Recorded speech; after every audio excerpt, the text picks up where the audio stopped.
બાબરા પોલીસે વિદેશી દારૂની 6288 બોટલ સહિત કુલ ₹13,61,920 નો મુદ્દામાલ કબજે કર્યો।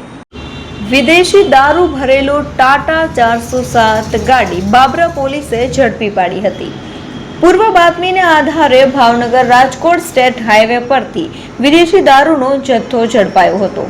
ટાટા 407માં વિદેશી દારૂની 6288 બોટલ ઝડપાઈ હતી। ₹9,61,000નો વિદેશી દારૂ સાથે ટાટા 407 ઝડપાયું હતું।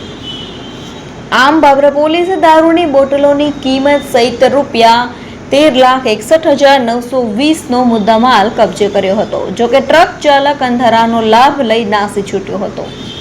કોનો વિદેશી દારૂ અને ક્યાં જતો હતો તે અંગે બાબરા પોલીસે તપાસ શરૂ કરી છે। વિદેશી દારૂની રેલમછેલ થાય તે પહેલા બાબરા પોલીસે સફળ ઓપરેશન પાર પાડ્યું હતું।